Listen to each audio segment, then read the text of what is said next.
है जो विशेष महिलाओं के द्वारा संचालित है। और फोटो खींचो, पूरा वीडियो बना लो। भाई लोग भी इसमें पूरे सहयोगी हैं। तो इस ब्रह्मा कुमारी संस्था में आध्यात्मिक ज्ञान और राजयोग के बारे में शिक्षा दी जाती है और प्रतिदिन यहाँ सुबह शाम सत्संग क्लास होता है, क्लास कहा जाता है। और ऐसा अनोखा क्लास है जहाँ बच्चे, जवान, बूढ़े सभी लोग है ना पढ़ते हैं, यहाँ तक कि राजयोग सीखते हैं। क्योंकि राजयोग मन की शांति के लिए आज हरेक को जीवन में शांति की आवश्यकता है। और आध्यात्मिक ज्ञान जिसे हम खुद से जुड़ते हैं, खुद को जानते हैं, परमात्मा को जानते हैं और जीवन में शक्ति और शांति, खुशी की प्राप्ति करते हैं। इसके लिए आध्यात्मिक ज्ञान और राजयोग यहाँ पर सिखाया जाता है। और पहले 7 दिन कोर्स होता है यहाँ जानकारी के लिए कि हम कौन हैं, खुद को जानना और परमात्मा कौन है, कहाँ रहते हैं और हमारा जीवन का लक्ष्य क्या है, घर गृहस्थ में रहकर सुख शांति की प्राप्ति कैसे किया जा सकता है। इस सभी 7 दिन में मैक्सिमम 1 घंटा लगता है, 1 घंटे का कोर्स होता है। आप सभी कोर्स में क्लियर हो जाता है सुनने से, क्योंकि हमें समय निकालना पड़ेगा। बाकी यहाँ का जो भी ज्ञान और योग की शिक्षा है, पढ़ाई है, निःशुल्क होता है। यहाँ ज्ञान योग सीखने का कोई फीस नहीं है। और हमारे जैसे बहनें जो संस्था में समर्पित रूप में जो बाल ब्रह्मचारी बहनें ब्रह्मा कुमारी कहलाती 50,000 की संख्या में सेवाएं कर रहे हैं। आप लोग जैसे घर में रहने वाले 10 लाख से भी अधिक भाई बहनें इस संस्था से जुड़ करके ईश्वरीय ज्ञान राज्यों की शिक्षा लेकर के अपने जीवन को सुख शांतमय बना रहे हैं, श्रेष्ठ पवित्र जीवन जी रहे हैं। तो अभी संक्षिप्त में ही आज का कार्यक्रम है। अभी हमारे सामने, हमारे साथ में आप जैसे घर में रहने वाले माता जी लोग, भाई बहनें आए हुए हैं। तो ये रजनी बहन है जो गाजीपुर में प्रॉपर रहती है, आपका बिजनेस है और इस संस्था में 16 वर्षों से जुड़ी हुई हैं और रेगुलर आपके युगल यहाँ कहा जाता है संस्था में हस्बैंड, आप भी और दोनों लोग साथ में आते हैं। जैसे कहा जाता है स्त्री पुरुष एक रथ के 2 पहिए है ना, दोनों पहिए अगर एक साथ चले, एक दूसरे को समझें तो और गृहस्थी की गाड़ी सुख शांतमय बन जाएगा। एक चक्का इधर जाए, दूसरा चक्का दूसरे तरफ जाएगा तो वो गाड़ी, गृहस्थी की गाड़ी सुखमय नहीं होता है। तो जैसे आप लोग साथ में दोनों लोग 16 वर्षों से संस्था से जुड़े हुए हैं, तो अपने अनुभव के आधार से और यहाँ का ईश्वरीय ज्ञान आप सभी के समक्ष अभी बताने जा रही है एक चित्र के माध्यम से। और इसमें आप खुद का परिचय जानेंगे, हम कौन हैं, कहाँ से आए, हमारा स्वरूप क्या, और हो सके तो थोड़ा सा अपना जीवन का थोड़ा सा अनुभव भी सुनाएंगे।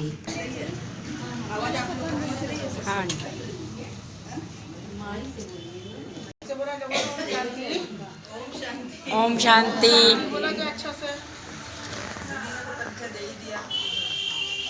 मैं अपने बारे में पहले अपनी परिचय देती थी। मैं गाजीपुर में रहती हूँ और 18 साल, दीदी ने 16 साल, मुझे 18 साल 18 साल से मैं क्लास कर रही हूँ, डेली जाती हूँ। 18 साल मेरी 40-45 साल की। हाँ, तो वो मतलब इतना बढ़िया लगता है, इतना अच्छा लगता है। अभी मैं आई तो आप मुझे मिली तो मैंने पूछा कि आप यहाँ पर क्लास का मतलब क्या है, भगवान कौन सा है।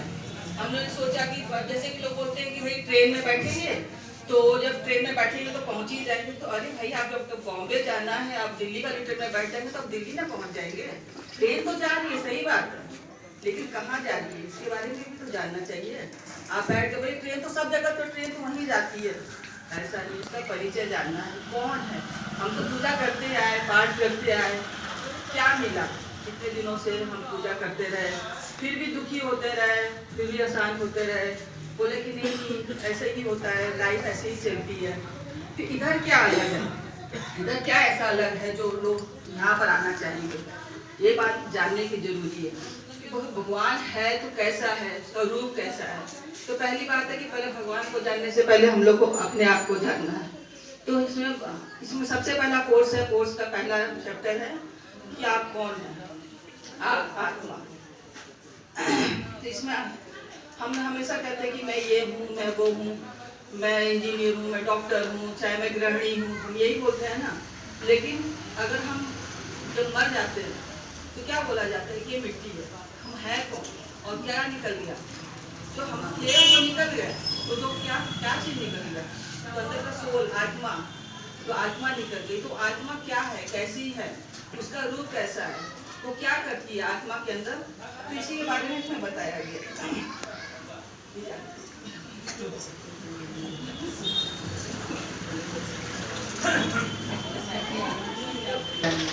ओम शांति। तो हम कौन हैं? शांति किसको चाहिए? शरीर को चाहिए कि आत्मा को चाहिए? बताइए। आत्मा को तो हम आत्मा है कि शरीर है? ना, आत्मा है। आत्मा है। आत्मा कैसी होती है? आत्मा कैसी है? आगे दिखाई नहीं देता। शरीर को चलाने वाली शक्ति को आत्मा कहते हैं। जैसे गाड़ी में ड्राइवर है, अगर ड्राइवर नहीं रहेगा तो गाड़ी कितने करोड़ की क्यों न हो, चलेगा अपने से? चालक चाहिए ना। तो आत्मा भी शरीर में क्या है? चालक की तरह है। आत्मा के निकलते ही कितना भी मोटा ताजा जवान हो, शरीर चलेगा, आत्मा नहीं रहेगा तो नहीं चलेगा। तो हम कौन है? आत्मा। इसलिए हम क्या कहते हैं? मेरा शरीर। कहते हैं मेरे सिर में दर्द है, आज मेरे पूरे शरीर में दर्द है, बोलते हैं ना? बोलते हैं कि नहीं? मेरा शरीर। अरे बोलो तुम शरीर लोग, मेरा। जवाब का फटाफट। वीडियो बाद में बनाइएगा, समझ लीजिए। तो मेरा वास्तव में शरीर है। शरीर को मेरा हम कहते, मेरा। तो किसने कहा मेरा? आत्मा ने कहा। पक्का हो गया ना, हम आत्मा है। मैं शब्द आत्मा के लिए प्रयोग हो रहा है, मेरा शब्द शरीर के लिए प्रयोग हो रहा है। आत्मा है, लेकिन आत्मा रहती कहाँ है? होती कैसी है आत्मा? आत्मा अति सूक्ष्म, ज्योति बिंदु के समान। दूर है, अंधेरा भी है, थोड़ा दिख नहीं रहा होगा। सूक्ष्म जैसे आकाश में सितारे होते हैं ना, सितारे की समान आत्मा भी सूक्ष्म ज्योति बिंदु की समान होती है। और इस शरीर पर आत्मा रहती है भ्रुकुटी के बीच में, जहाँ बिंदु टीका लगाया जाता है। सुहाग की निशानी लगाते ना माताएं, और पंडित लोग भी कहाँ लगाते हैं?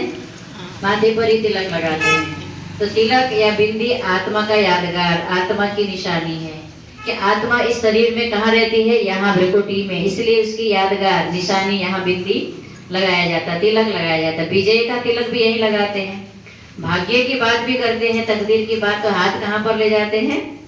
पता नहीं मेरे ललाट में भगवान ने क्या लिख दिया है, भाग्य में क्या है, यही हाथ ले जाते। सोचते हैं यही हाथ जाता है, क्योंकि आत्मा का निवास यही है। सोचने वाली, निर्णय करने वाली, समझने वाली शक्ति आत्मा है। आत्मा निकल जाएगी तो शरीर को कुछ भी बोलो वो जवाब दे सकता है? सोच सकता है? शरीर नहीं। सोचने वाली शक्ति, देखने वाली शक्ति है ना, बोलने वाली शक्ति आत्मा है। जैसे घर के कमरे के अंदर बैठ कर के खिड़की से घर तो नहीं देखता है ना, मालिक देखता है ना खिड़की से। तो इस आंखों से देखने वाली कौन है? आत्मा। आत्मा कहेगी आज मेरे आंख में दर्द हो रहा है ना, मेरा आंख, मेरा हाथ। जैसे घर मेरा है तो मैं तो घर नहीं हूँ, वैसे मेरा शरीर है तो मैं शरीर नहीं हूँ, मैं एक आत्मा ज्योति बिंदु के समान हूँ। तो शांति किसको चाहिए? आत्मा को। भगवान को पुकारती कौन है? आत्मा है ना। आत्मा परमात्मा को, ईश्वर को याद करने वाली है, पुकारने वाली है। शांति भी आत्मा को चाहिए। तो आत्मा परमात्मा की संतान है। हम सब एक पिता परमपिता परमात्मा के संतान हैं, आत्मा के रूप से।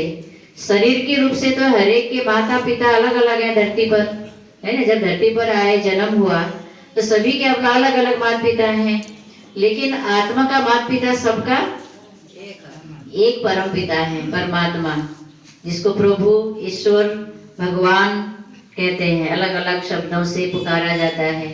तो भगवान के हम अमर संतान हैं। अजर, अमर, अविनाशी कहा जाता है आत्मा को। आत्मा कभी मरती नहीं, गलती नहीं, कटती नहीं, है ना, जलती नहीं है। शरीर को काट दो, जला दो, लेकिन आत्मा नहीं जलती। अजर, अमर, अविनाशी है। आत्मा है तो सुई भी चुभेंगे, कष्ट होगा। आत्मा के निकलते पोस्टमार्टम हो जाएगा तो भी कुछ पता नहीं चलेगा, क्योंकि आत्मा दुख सुख का अनुभव करती है, खट्टा मीठा का अनुभव आत्मा करती है। आत्मा के निकलने से कि शरीर को कुछ भी महसूस नहीं होता है। और आत्मा का जो धर्म है वो शांति है। जो ओम शांति बोले ना, ओम शांति एक महामंत्र है। ओम शांति केवल एक शब्द नहीं है। ओम शांति का अर्थ होता है मैं शांत स्वरूप आत्मा हूँ। आज शांति मांगते हैं, बाहर ढूंढते हैं शांति को, लेकिन शांति क्या है? आत्मा का निजी गुण है। जैसे जल होता है, पानी का गुण क्या होता है? पानी का स्वभाव क्या है? शीतल होता है पानी, है ना, हमारी प्यास को बुझाता है। अगर पानी गर्म भी होगा, थोड़ी देर के बाद क्या हो जाएगा? ठंडा हो जाएगा, अपने आप ठंडा हो जाएगा, अपने स्वभाव में आ जाएगा। वैसे ही मानव आत्मा का स्वभाव भी क्या है? शांति। इसलिए हम सब कितना भी लड़ झगड़ ले, थोड़ी देर के बाद क्या करेंगे? क्या कहेंगे? शांत कहेंगे मेरे को शांति में रहने दो, चुपचाप रहने दो, बोलेंगे ना। तो शांति पसंद है, क्योंकि आत्मा का गुण शांति है। और क्रोध में हम थोड़ा ही देर रह सकते हैं, शांति में हमेशा रहना चाहते हैं, है ना। थोड़ी देर अगर क्रोध भी आया, गुस्सा भी आया, तो कितना देर गुस्सा करेंगे? आधा घंटा, उसके बाद शांत हो जाते, क्योंकि यही हमारा निजी गुण है।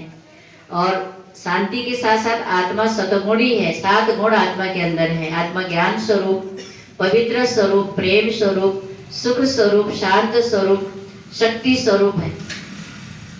लेकिन आज हम वो चीज अपने अंदर नहीं महसूस करते हैं, तो इसके लिए हम दूसरे से चाहते हैं, है ना, शांति प्रेम, दूसरे जगह या देवी देवताओं से, भगवान से, महान आत्माओं से, है ना, या घर में किसी मेंबर से, कि वो प्यार से बोले, वो मेरे प्रेम व्यवहार करे। चाहते हैं कि नहीं? किसी से शांति, किसी से प्रेम, किसी से शक्ति मांगते हैं अलग अलग। लेकिन पता है प्रेम शांति का सागर कौन है? स्वयं परमात्मा है। परमात्मा सागर है, तो हम उसके नदी की तरह है, हमारे अंदर ही वो है। आत्मा के अंदर ही प्रेम शांति आनंद सब कुछ है।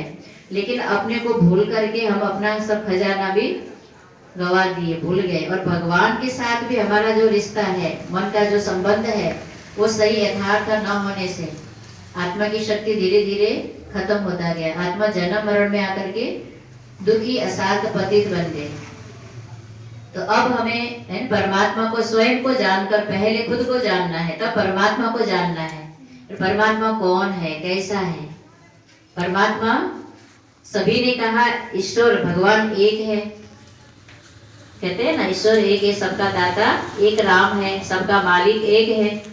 सभी ने एक की ओर इशारा किया है ना जी। तो एक कौन है? एक है तो एक ही होना चाहिए परिचय। लेकिन कहते हैं एक है और मानते हैं सभी अलग अलग, और कहते हैं वो कहेंगे हमारा बड़ा, वो कहेंगे हमारा वाला बड़ा। कहते हैं कि नहीं? सही बात है कि नहीं है? जो जिसको मानता है उसी को बड़ा समझता है, समझ लेता है। और सभी ने अपने अपने हिसाब से परिचय बता दिया, ऐसा है ऐसा है। लेकिन आपको एक कहानी बताना चाहेंगे परमात्मा की पहचान के लिए। जैसे कि एक कहानी है कि 5 अंधे थे, है ना, किसी गुरु से वो शिक्षा ले रहे थे, दीक्षा ले रहे थे। तो लेते लेते उनको एक दिन हाथी के बारे में जब उन्होंने सुना, बहुत विशाल प्राणी होता है, तो उनको मन में उत्सुकता हुई हाथी को जानने की, देखने की, हाथी कैसा होता होगा। अब नेत्र तो था नहीं, तो उन्होंने, उनके गुरु ने क्या किया, उनको हाथी के पास ले जा करके कहा कि लो अब हाथी को अपने आजमा लो, कैसा है देख लो। तो उन्होंने हाथ से, है ना, हाथी को छुआ। कोई सूंड को पकड़ा, कहा कि ये रस्सी की तरह है, ठीक है। किसी ने कान पकड़ा, कान के पास पहुंचा, कहा कि ये सूप की तरह है हाथी। किसी ने उसका शरीर को पकड़ा, कहा दीवार की तरह है। किसी ने पैर पकड़ा तो उनको लगा कि ये पिलर की तरह है, ठीक है। ऐसे ही आज जो हम मनुष्य के द्वारा सुनते हैं, तो सभी अपने अपने आत्मिक स्थिति, आत्मिक शक्ति के आधार से, अपनी साधना के आधार से जितना वो जान समझ पाए ईश्वर को, अपनी क्षमता से जितना जान सके उतना ही आपको बता दिया, ठीक है। लेकिन वो पूरा सत्य नहीं है जो आप जानते हैं या लोग जो हमको बता रहे हैं। सत्य परिचय परमात्मा जब आते हैं धरती पर, स्वयं खुद आकर बताते हैं। और शिवरात्रि हम जो मनाते हैं ना, शिवरात्रि परमात्मा के इस धरती पर आगमन, अवतरण के यादगार में मनाते हैं। और रात्रि शब्द शिव के साथ जो लगा है वो भी इसलिए लगा है, रात्रि माना अज्ञानता की रात्रि, कोई सूर्य न होने का 24 घंटे में आने वाला रात नहीं। अज्ञानता की रात्रि के समय में, घोर कलयुग जब होता है परमात्मा इस धरती पर, उसी समय अज्ञानता को मिटाने के लिए, अधर्म का नाश करने के लिए, है ना, हम आत्माओं को भटकने से और दुख अशांति से छुड़ाने के लिए अवतरित होते हैं। उस अवतरित के समय को, अवतरण के समय को शिवरात्रि कहा जाता है। तो परमात्मा जब खुद अवतरित होते हैं तब परमात्मा कहते हैं मेरे द्वारा ही तुम मेरे को जान सकते हो, यानी किसी मनुष्य के द्वारा मुझे नहीं जान सकते, क्योंकि कोई मनुष्य मुझे यथार्थ पूरी तरह जानते नहीं है। तो वास्तव में परमपिता परमात्मा जो एक कहा गया, वो एक कौन है? ये वाला चित्र थोड़ा सा निकालें, ये सर्वात्मा। तो एक को जानना है हमें, अनेक को तो हम याद करते आए, लेकिन वो एक कौन है जो सबका मान लीजिए। ईश्वर जो सृष्टि का रचता है वो तो एक ही होगा ना, अलग अलग तो नहीं होगा। उनका स्वरूप एक माना ही, उनका स्वरूप भी एक जैसा होगा, उसका स्वरूप भी एक जैसा ही होगा। अलग अलग एक माना, उसका एक ही स्वरूप होगा। वो कौन है जो सर्व 5 बातें हैं भगवान की पहचान के लिए। तो भगवान को पहचानने के लिए जो 5 बातें हैं, उसमें जो सर्वोच्च है, सबसे ऊंचा, सर्वमान्य, सर्वधर्म मान्य हो, जिसको सर्वधर्म के आत्माओं ने स्वीकार किया हो, माना हो, और सर्वज्ञ हो, जो सब कुछ जानने वाला हो, सर्व गुणों का भंडार हो, सबका दाता हो। ये 5 बातें भगवान की पहचान के लिए। तो आज हम जो अनेक अनेक भगवान मानते हैं, मान लेते हैं, लेकिन वास्तव में आज देखिए देवताएं अनेक हैं, ठीक है, धर्मात्मा भी अनेक हैं, महात्मा, धर्मात्मा, देवात्मा, पुण्यात्मा भी अनेक हैं, पापात्मा तो बहुत हैं, लेकिन परमात्मा कितने हैं? एक है। तो परिचय भी तो एक ही होगा। तो उनका नाम क्या है? शिव। रूप कैसा है? जैसे आत्मा ज्योति बिंदु के समान है, तो आत्मा का पिता परम पिता परमात्मा है, तो आत्मा जैसा रचना होगी वैसी रचता होगी। आत्मा ज्योति बिंदु समान है, इन आंखों से नहीं देखने में आता। परमात्मा भी ज्योति बिंदु के समान है, परमात्मा को भी इन आंखों के द्वारा हम नहीं देख सकते। बाकी गुण और कर्तव्य में अंतर है, रूप एक ही जैसा है आत्मा और परमात्मा का, ठीक है, ज्योति बिंदु समान। किसी ने देखा है आत्मा को? परमात्मा को देखा किसी ने? कहते हैं परमात्मा को कोई आंखों से देखा नहीं जा सकता, उसके लिए चाहिए ज्ञान नेत्र, ज्ञान चक्षु। ज्ञान चक्षु से हम आत्मा को, परमात्मा को जान सकते हैं, बाकी इन चर्म चक्षुओं से हम नहीं देख सकते हैं। परमात्मा ज्योति बिंदु के समान है। नाम शिव है, शिव माना होता है कल्याणकारी, वो सबके कल्याणकारी हैं। और परमात्मा की 5 जो पहचान की बातें बताए, सर्वोच्च। तो देखिए शिव का कोई माता पिता नहीं, कोई गुरु नहीं, तो सर्वोच्च हुए ना। शिव जी का कोई माता पिता है? नहीं। कोई गुरु है? नहीं। तो सर्वोच्च है, सर्वमान्य भी है। सर्वधर्म में इस चित्र में यही दिखाया गया है। जो भी मुख्य 4 धर्म है, इस्लामी, बौद्धी, क्रिश्चियन और हिंदू, तो चारों में, हिंदुओं में भी जो कहा गया सृष्टि का जो मूल है वो शिव ही है, निराकार है ना। विष्णु, उसमें पुराणों में लिखा हुआ है कि सृष्टि के आदिकाल में ऊपर से ब्रह्मांड से एक अंडाकार ज्योति प्रकट हुआ है ना। और ये भी कहा है, भगवान ने कहा, पुराणों में लिखा हुआ है कि मैं ब्रह्मा के ललाट से प्रकट होऊंगा। शिव निराकार परमात्मा ने कहा कि मैं ब्रह्मा के ललाट पर, ललाट माथा प्रकोटी पर, क्योंकि आत्मा यहाँ निवास करती है, तो प्रजापिता ब्रह्मा जिनके जहाँ आत्मा निवास करती है, वहीं उनके तन में परमात्मा प्रवेश करके अपना परिचय आपे ही देते हैं। जिस उनके मुखर विंद से ही हमें ज्ञान सुनाते हैं। ज्ञान सुनेंगे तो कुछ हैं, उनका अपना कोई कर्मजन्य शरीर नहीं होता है, क्योंकि वह सबसे न्यारा है। कर्म फल से, दुख सुख से अजन्मा कहलाते हैं। भगवान अजन्मा कहलाते हैं। उनके माता पिता नहीं है, तो उनका शरीर भी नहीं है, वो ज्योति बिंदु स्वरूप है ना। दुख सुख में वो आते नहीं हैं, सबके सुख के दाता हैं, सबको दुखों से छुड़ाने वाले हैं, लेकिन खुद इस बंधन में नहीं बंधते हैं कभी भी। तो इस अर्थ में देखिए, कोई भी देवी देवताएं हैं ना, वो भी भगवान नहीं है, देवताओं को भी रचने वाला है स्वयं निराकार परमपिता शिव परमात्मा। शिव माना कल्याणकारी हो गए, और शंकर और शिव, शंकर माना संहारकारी कहा जाता है। शंकर के तीसरे नेत्र खोलने से विनाश होगा, ये गायन है। तो वास्तव में शिव माना कल्याणकारी हैं, और ब्रह्मा विष्णु और शंकर त्रिदेव के भी रचयिता हैं। ब्रह्मा विष्णु शंकर त्रिदेव जो हैं, ब्रह्मा द्वारा स्थापना का कार्य, विष्णु द्वारा पालना का कार्य, और शंकर द्वारा कलयुगी सृष्टि का विनाश का कार्य परमात्मा कराते हैं। तो ब्रह्मा द्वारा स्थापना, तो किस दुनिया की स्थापना? रचना ब्रह्मा द्वारा सतयुग की दुनिया, नई दुनिया जो कहलाती है, नई दुनिया। भगवान जब दुनिया रचते हैं वो नया होता है, उसको सतयुग कहते हैं। तो सतयुग की रचना ब्रह्मा द्वारा परमात्मा करते, विष्णु द्वारा उसकी पालना कराते, और शंकर द्वारा कलयुग, इस दुख की दुनिया का अंत कराते, विनाश कराते, इसलिए त्रिमूर्ति शिव कहलाते हैं। तो परमात्मा जो त्रिदेव के रचयिता हैं, उसमें दिखाया है। हिंदू धर्म में भी देखिए रामेश्वरम में जाते हैं तीर्थ करने, वहाँ किसका मूर्ति है? रामेश्वरम में शिवलिंग है, शिवलिंग है ना। राम के ईश्वर, राम ने भी जब शक्ति लेना था, रावण पर विजय प्राप्त करना था, तो किससे शक्ति लिया था? शिव से शक्ति लिया था। ऐसे रामेश्वरम की स्थापना हुई, रामेश्वरम के नाम से शिव मंदिर की स्थापना हुई। उसी प्रकार से अमरनाथ पर जाते हैं, अमरनाथ में किसकी प्रतिमा है? शिवलिंग है, कोई प्रतिमा नहीं है ना, कोई हाथ पांव वाला नहीं, शिवलिंग है। अमरनाथ माना जो अजर अमर अविनाशी है, परम पिता परमात्मा अमरनाथ। और हम सभी अमर आत्माओं का भी वो नाथ है, आत्मा भी अजर अमर अविनाशी है ना, तो उसका नाथ अमरनाथ, जो जहाँ साधु संत आत्मा भी जाते हैं और क्या जयकारा लगाते हैं, अमरनाथ की जय। तो साधु संत शिव तो नहीं हुए ना, भगवान तो नहीं है, वो अमरनाथ शिव का जयकारा लगा रहे हैं, वो भी शिव को याद कर रहे हैं, वो भी उठ के दर्शन को ले जाते हैं। तो अमरनाथ माना शिव परमात्मा, ठीक है, अमर जो अजर अमर अविनाशी है। और पशुपतिनाथ जो नेपाल में मंदिर है, वह भी विश्व प्रसिद्ध मंदिर है। पशु माना क्या? पाशविक वृत्ति। आज मानव का वृत्ति जो पशु समान हो गया है, भगवान आकर उनको क्या बनाते हैं? मनुष्य से पशु समान, मनुष्य से देवता बनाते हैं ज्ञान दे करके, इसलिए पशुपतिनाथ कहा जाता है। पशुपतिनाथ, पशुओं का भी पति, माना पशु जैसे मनुष्य आत्माओं का पति, जो नाथ माना उद्धार करने वाला है, ठीक है। और सोमनाथ के मंदिर में भी जाते हैं, तो सोमनाथ में भी कौन है?